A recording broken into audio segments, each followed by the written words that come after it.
I was stationed in Louisiana in the Air Force, and though I won't mention the name of the base, many people familiar with the area will know which one it is. The story I'm about to share took place a few years after my initial arrival in 2006. During my time there, I heard many stories about strange occurrences, including tales of a man in a top hat walking a dark dirt road, and a crazy man hit by a patrol car who ran off into the woods. However, my story relates to a different tale that was told to me on my second night on shift. I was posted with an airman who had been stationed there for several years. He told me about a little girl who had fallen to her death from a structure while her father was working on the storage area, which was being constructed before our time. The story didn't make sense to me at the time, but it still sent shivers down my spine. To make matters worse, the airman took me to the exact location where the incident supposedly occurred. We sat in silence, and I was startled a few times, but nothing happened. Fast forward 3 years, I was scheduled to work that particular spot of the base. The storage area had been closed down except for a few minor areas that required physical drive-throughs and checks. My shift started out poorly as we were given a cattle truck instead of our normal vehicle due to maintenance issues. We completed 2 checks without any issues and were about to do our last check when we decided to do a final patrol. As we approached the structure from my previous story, I got an uneasy feeling, but I couldn't pinpoint what it was. The silence became almost complete and frighteningly so. As we approached the structure, I turned my head to the outside of the window and heard a sound that nearly made me urinate myself. It was the sound of a person groaning or moaning in distress, similar to the moan from the movie The Grudge. The faint, creepy moan began to echo inside the cab of the truck, and I felt my blood turn cold. I quickly turned to my Alpha and yelled, "Dude, cut that out!" My Alpha looked at me with a confused expression and asked if I was going too fast. I remained silent for a moment, listening intently, and then whispered to him, "Do you hear that?" He stopped the truck in confusion and listened closely. It was almost dead silent for a second or two before we both heard it again, the long, chilling groan of a woman.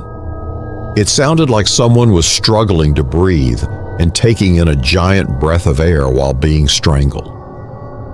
The sound was beyond terrifying, and the fact that I wasn't the only one hearing it only made it more horrifying. I found myself asking my original question again, but my partner quickly interrupted and said, "What the hell is that?" We stupidly waited to see if we could hear it again.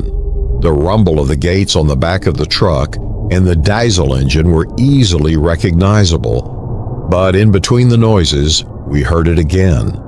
This time, it sounded even louder and like it was coming from both inside and outside the truck, as if we were being surrounded by whatever was making that noise of distress.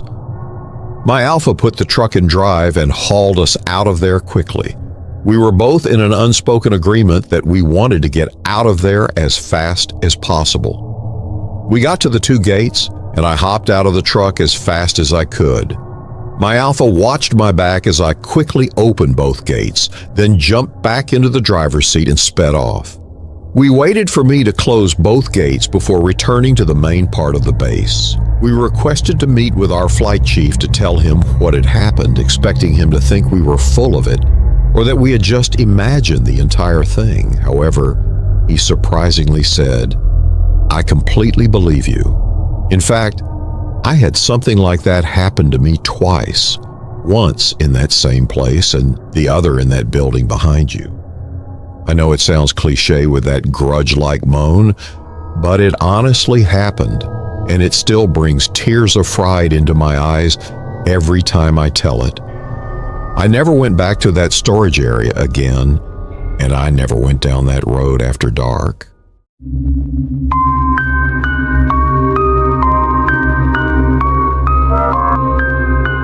I haven't shared this story with many people, except for my wife and a few close friends.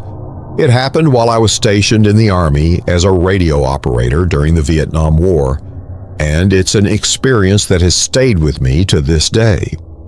I was a young recruit, freshly drafted out of high school, with little understanding of the war and what I was getting into.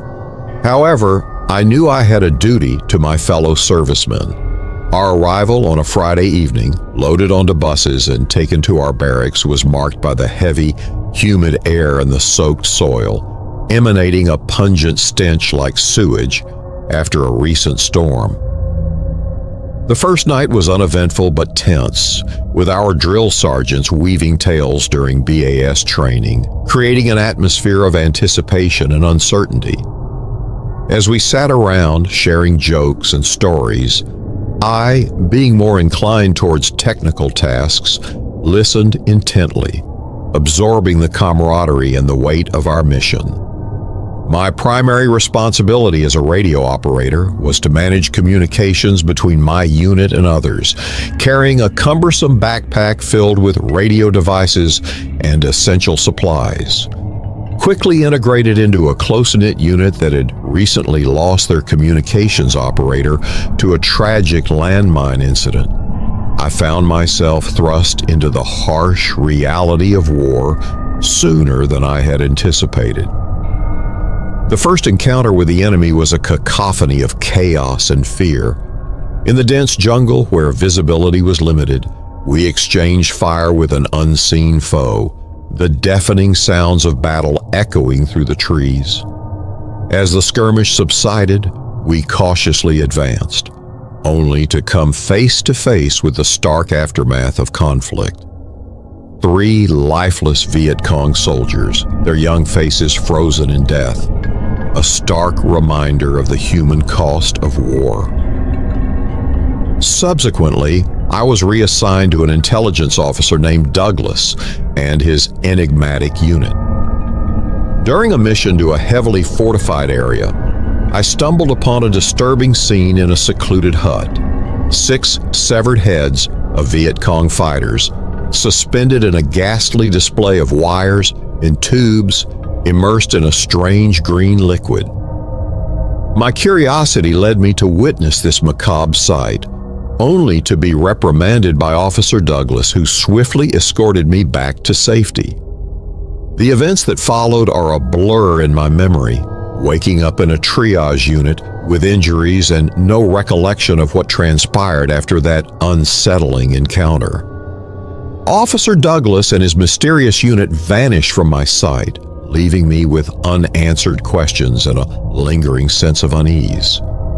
The peculiar nature of that experience continues to haunt me, a surreal chapter in my military service that I can never erase from my mind.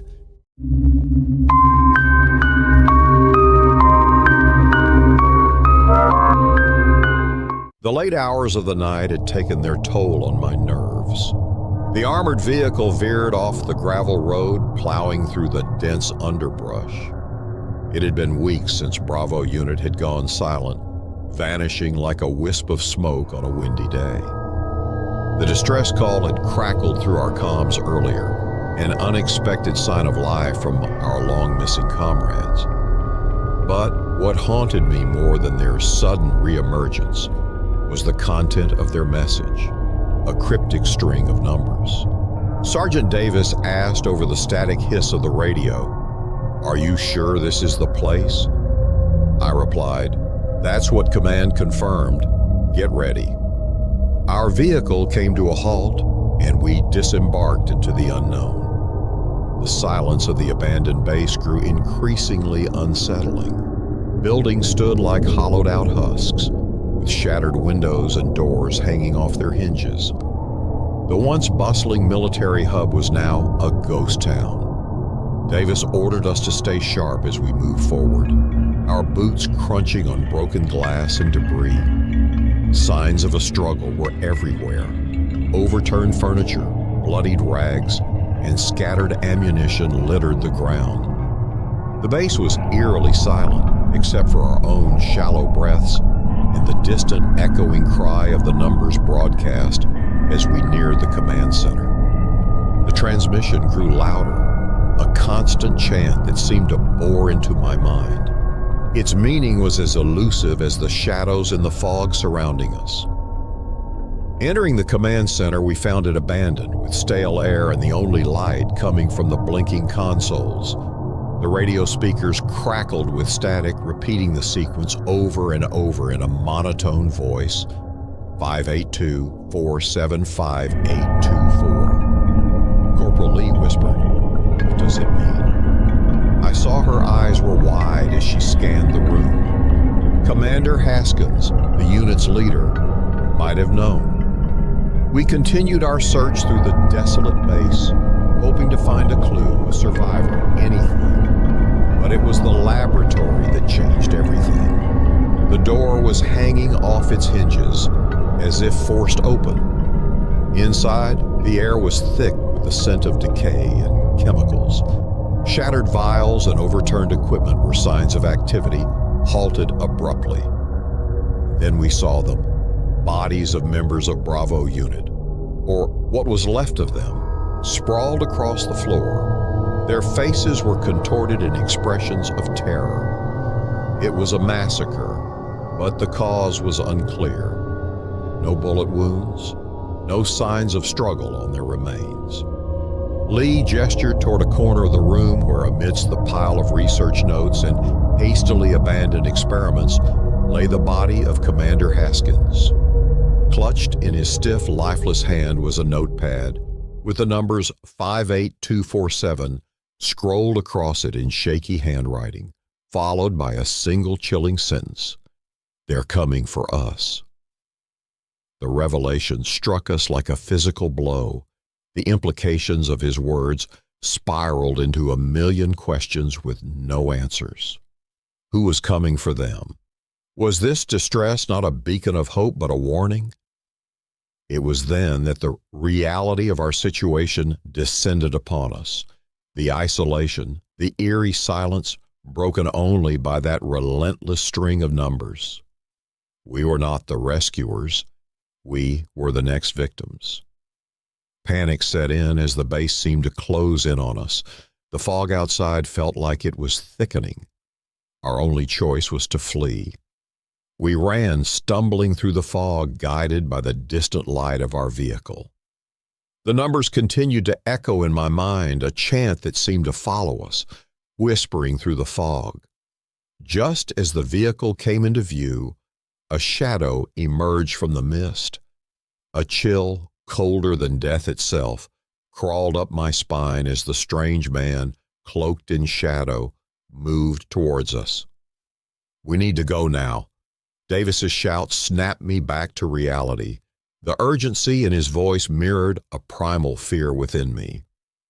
Our training had prepared us for many different types of enemies, but we had no idea what we were dealing with here. We scrambled into the vehicle. Lee's hands were shaking as she manned the communications with obvious fear and shaking in her voice. "This is Alpha Unit calling command. Mayday, mayday. We need immediate extraction from Zone Bravo. You copy?" The radio crackled, interrupting her plea for help, with the numbers repeating endlessly. 58247. I couldn't shake the feeling that those numbers held some kind of meaning into what we had stumbled into. As the base faded into the distance, swallowed by the fog, so too did the person who emerged from the shadows of the fog. Yet the terror it inspired lingered as we raced toward an uncertain future. Davis broke the silence, saying, "We can't let this end here. We need to find out what those numbers mean and what happened to Bravo Unit." I wanted nothing more than to find these things out as well. I felt like we owed it to them, thinking of the twisted, lifeless bodies we'd left behind. As the first light of dawn began to pierce the darkness, I felt a grim determination settle over me. We had survived the night, but the real battle felt like it was just beginning.